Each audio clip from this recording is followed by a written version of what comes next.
I must disagree with my esteemed colleague here. Okay. First of all, let me say that science is the engine of prosperity. From steam power to electricity to the laser to the transistor to the computer. That's not true. We're talking about. Hey, can I have my? Sure. You had your say. Let me have my say. Yes. However, the information revolution has a weakness, and the weakness is precisely the educational system. The United States has the worst educational system known to science. Our graduates compete regularly at the level of third world countries. So how come the scientific establishment of the United States doesn't collapse? If we're producing a generation of dummies, if the stupid index of America keeps rising every year, just watch network television and reality shows, right? How come the scientific establishment of the United States doesn't collapse? Let me tell you something.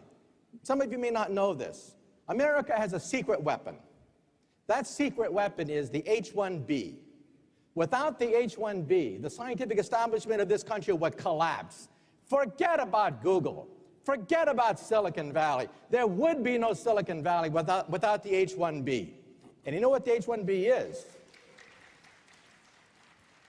It's the genius visa, okay? You realize that in the United States, 50% of all PhD candidates are foreign-born.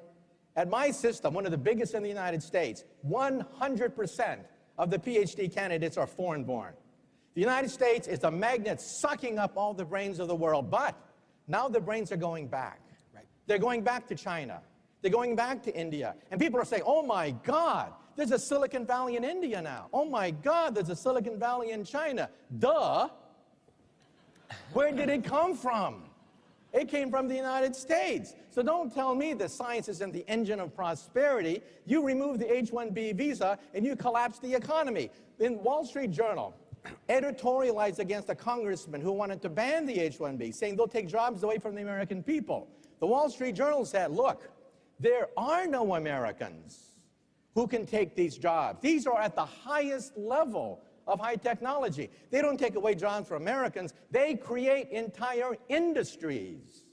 And so that's why we have an Achilles heel, and that's the educational system.